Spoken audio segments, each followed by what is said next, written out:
Bonjour à tous, bienvenue dans ce nouveau numéro des virées de l'été. Aujourd'hui, je suis à la Tranche-sur-Mer et je vais aller essayer la planche à voile. Elodie, elle vous a préparé une petite visite de la Venise verte au milieu des frênes têtards. Mais tout de suite, je vais vous laisser avec Baptiste et moi, je vais enfiler ma combi pour aller dans l'eau.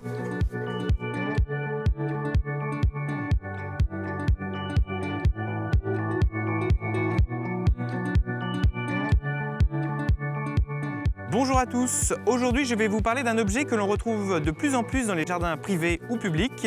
C'est un objet déco et écolo, je veux parler de l'hôtel à insectes. Sachez tout d'abord que son orientation est très importante, il faut le placer dos au vent dominant, de préférence en plein soleil, à une orientation sud-sud-est. Pour sa construction, je vous conseille bien sûr d'utiliser un bois non traité. Si vous utilisez un bois traité, eh bien vous tuerez vos insectes à l'intérieur. Il faudra utiliser aussi un fond pour éviter les courants d'air et les infiltrations d'eau qui pourraient envahir les futures chambres de votre hôtel. Ces chambres justement, eh bien, il va falloir les construire de façon optimum pour pouvoir accueillir vos hôtes qui vous aideront à jardiner dans votre jardin et vous éviteront tous ces traitements phytosanitaires contre les pucerons, acariens et toute autre peste du jardin. De nombreuses personnes font des hôtels à insectes depuis très longtemps sans le savoir. Il s'agit bien sûr des tas de bois. Si comme ici vous avez la chance d'être sous un chêne avec quelques feuilles mortes justement dessous, eh bien vous pourrez accueillir des hérissons qui se nicheront sous le tas de bois et qui mangeront chez vous vos limaces. Dans le bois, eh bien, se nicheront des insectes décomposeurs ou même des crustacés. Effectivement, il existe des crustacés terrestres, surtout un crustacé terrestre, le cloporte, capable de décomposer le bois et vous aider à transformer au jardin toute cette matière organique en compost. Je vous laisse avec Arnaud, on se retrouve tout à l'heure pour détailler toutes les petites chambres qu'il reste à aménager dans votre hôtel à insectes.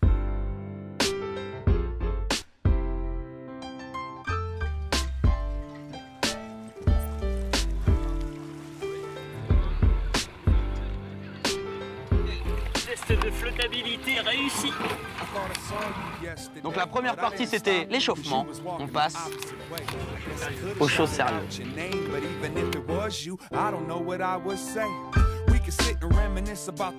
La position de départ c'est voile perpendiculaire à la planche, d'accord? Il n'y a que comme ça qu'on va pouvoir attraper sa voile et avancer comme il faut.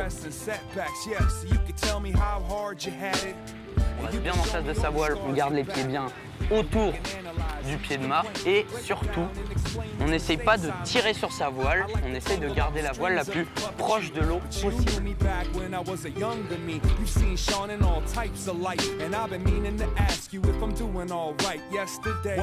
Pour se diriger en planche à voile, il va vous suffire d'incliner le mât soit vers l'avant, soit vers l'arrière.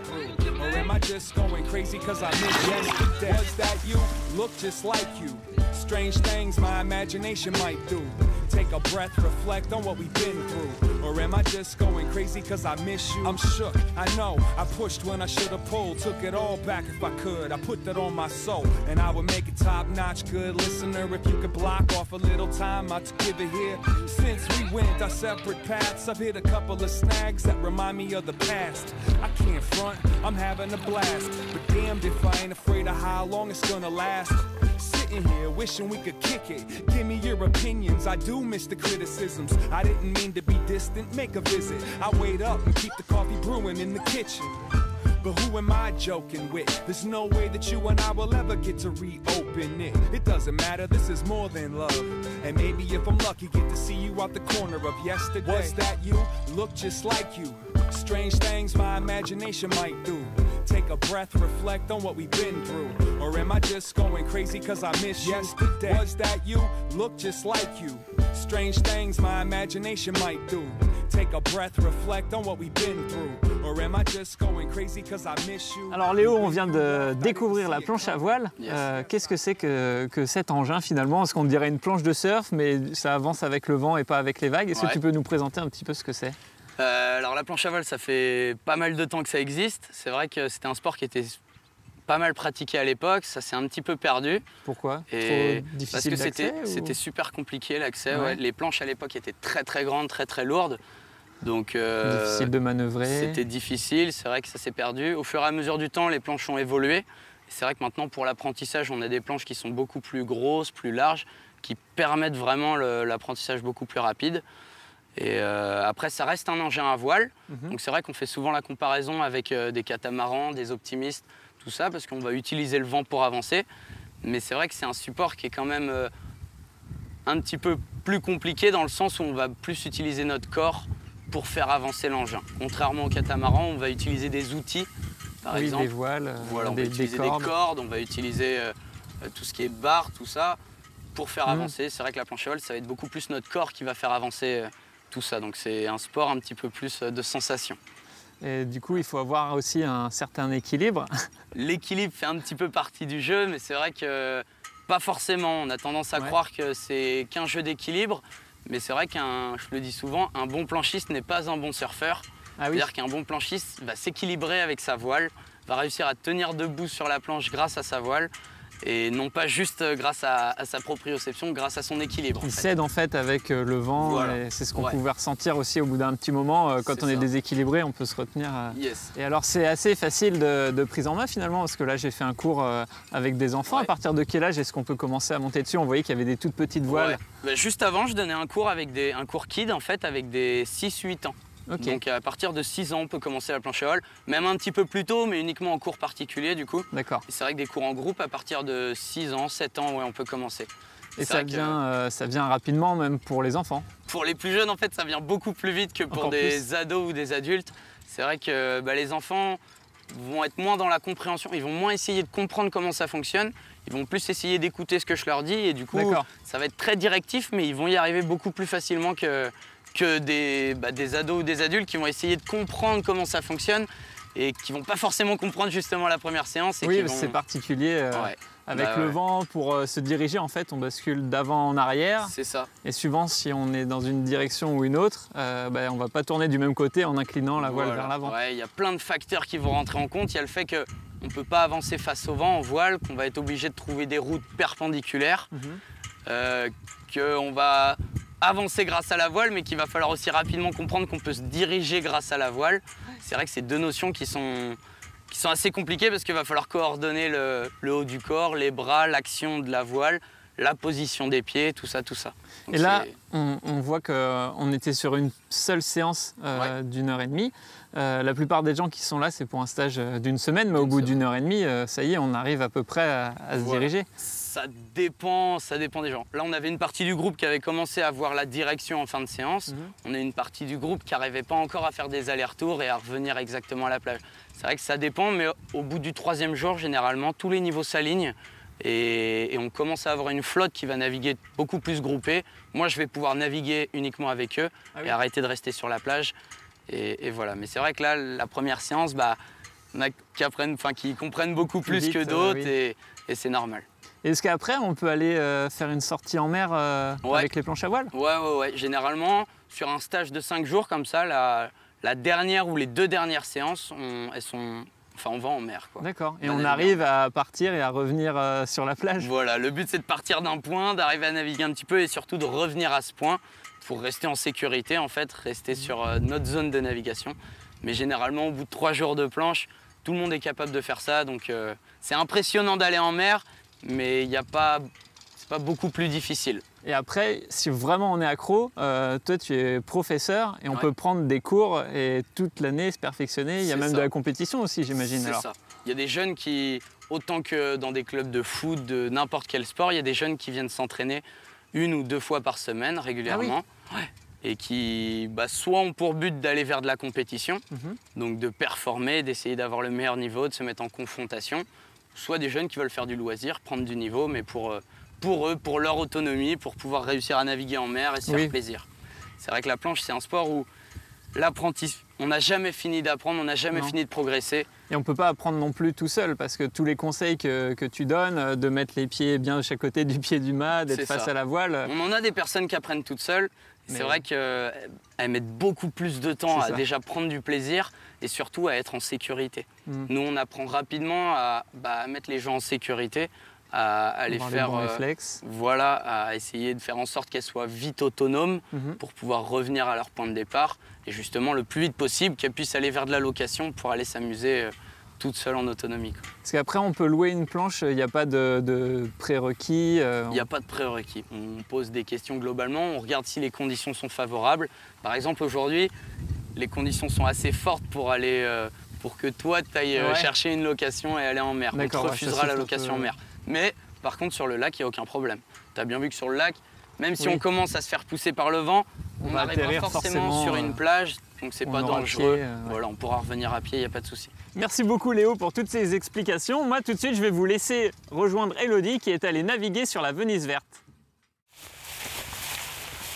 Romain Gaillard est un enfant du Marais Poitevin. Ce matin, muni d'un petit moteur à hélice et d'une voile, il va admirer du ciel les terres de son enfance.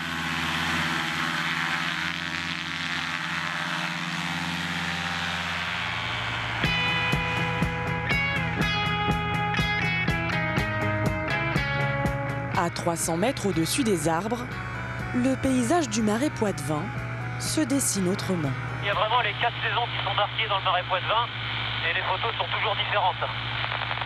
Et donc on se sent assez privilégié quand même de voir ce paysage vu d'en haut. Ici, autrefois, l'océan était présent. Il s'est retiré peu à peu au fil des années. Au XIIe siècle, pour réguler l'eau et exploiter ces terres fertiles, les moines ont alors façonné ce paysage. Romain le survole en moyenne 25 fois par an. On est dans un panaché de verdure dans le Marais Poitevin, que ce soit l'herbe, les arbres, l'eau également des canaux qui est un peu vert marron. On est dans ce qu'on appelle la Venise verte. La Venise verte, Romain l'a parcourue comme beaucoup d'enfants du pays, d'abord sur l'eau. Dans sa jeunesse, il était guide batelier. Bonjour. Michel Sourisseau est lui aussi amoureux de cette nature.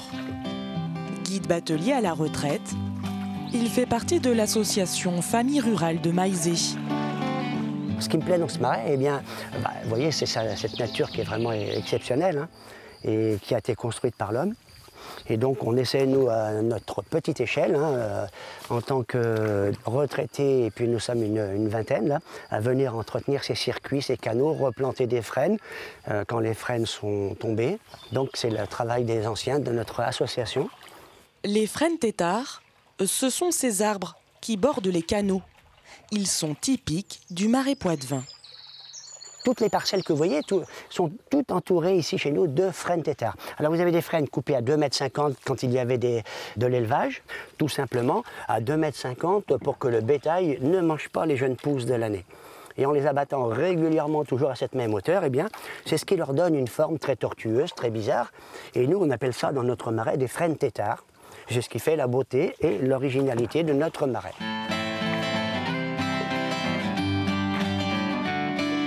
En tout, 800 km de canaux sont navigables dans le Marais Poitevin. Les touristes y viennent pour le calme qui y règne, mais aussi pour le patrimoine architectural, comme ici, à Maizé, où l'on peut admirer cette abbaye construite à la fin du XIe siècle. C'était donc une abbaye bénédictine, ça a été également un évêché pendant 3 siècles, et l'évêché a ensuite été transféré à La Rochelle. Et cette abbaye a été définitivement détruite pendant la Révolution française. Des personnages s'étaient donc accaparés cette abbaye pendant la Révolution et revendaient les pierres. Et les habitants de la région et de Maizé en particulier eh bien, venaient se servir en pierre pour construire leur ferme ou leur maison d'habitation. Depuis le ciel ou depuis les canaux, le Marais Poitevin offre toujours des couleurs et des paysages différents. En 2010, les marais mouillés de la Venise verte ont obtenu le label Grand Site de France.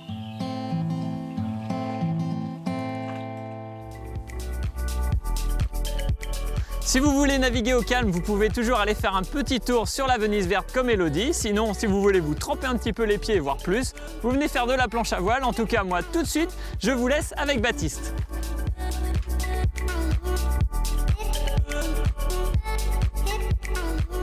De retour au jardin pour parler de ces alliés qui vont vous aider à jardiner naturellement. Je vous détaille tout de suite toutes ces petites chambres que l'on va créer pour accueillir ces insectes. Premiers insectes très faciles à attirer au jardin, tous les hyménoptères solitaires, toutes ces abeilles solitaires, osmies et autres abeilles. Eh bien, il va falloir leur mettre des tiges à moelle, par exemple du miscanthus ou du sureau, qui vont leur permettre de creuser pour aller y pondre leurs larves, larves qui iront ensuite, une fois éclos, se nourrir des pucerons de votre jardin. Mais aussi des tiges creuses, comme les bambous, qui vont vous permettre d'accueillir d'autres hyménoptères qui vont s'attaquer eux aussi aux pucerons et aux autres ravageurs de votre jardin. Pour inviter les coccinelles, eh bien, je vous conseille de mettre des petites lamelles espacées d'environ 5 mm entre chaque. Les ardoises feront bien l'affaire, ou parfois quelques tuiles empilées, ou même des planches de bois, elles aussi rassemblées en petits tas. Ici, une chambre particulière, une boîte dans laquelle nous avons mis du foin, avec des trous pour pouvoir accueillir les fameuses demoiselles aux yeux d'or, que l'on appelle aussi les chrysopes. Mais là, il y a une erreur. Normalement, les entrées auraient dû être en fines lamelles de quelques millimètres pour laisser passer uniquement ces insectes. Ici, l'erreur va être d'accueillir plutôt des oiseaux, en l'occurrence des mésanges qui y feront leur nid, ce qui n'est pas très intéressant pour un hôtel à insectes. N'oubliez pas aussi de mettre quelques pierres pour accueillir des animaux utiles au jardin. Les lézards, ils mangent une quantité d'insectes non négligeable et ce sont de sacrés alliés pour nous. Une astuce qui fonctionne très bien, c'est de prendre une perceuse avec des forêts de 4, 6 ou 8 mm et de percer des trous dans des bûches d'environ 5 cm de profondeur au moins. Et ces fameux hyménoptères solitaires dont nous avons parlé tout à l'heure se feront un plaisir de venir y nicher, de mettre une opercule de terre pour montrer que la place est prise. Autre chose qu'on rencontre souvent sur les hôtels à insectes, ces petits pots de terre cuite qui sont remplis de paille bien serrée. Eh bien, peu de gens savent à quoi ils servent. Tout simplement, il faut les enlever, les mettre proches d'une haie ou d'un tas de bois durant la journée. La nuit, les perce-oreilles vont se balader et le jour venu, eh bien, ils vont chercher un abri. Ils vont s'abriter dans ces pots. Vous n'aurez plus qu'à alors, le jour venu, les récupérer et les positionner dans les endroits où vous avez des pucerons. Les forficules, les perce-oreilles, sortiront durant la nuit pour dévorer vos pucerons et ainsi vous aider à jardiner de façon plus naturelle. Voilà une bonne idée pour passer du temps au jardin avec ses enfants et les inviter à observer. Je vous dis rendez-vous au prochain épisode. En attendant, n'oubliez pas, restez curieux. Et voilà, les virées de l'été, c'est fini pour aujourd'hui. J'espère que vous aurez noté ces quelques petites idées pour vos vacances ou vos week-ends en Vendée. En tout cas, moi je vous dis à très bientôt pour un nouveau numéro. Salut!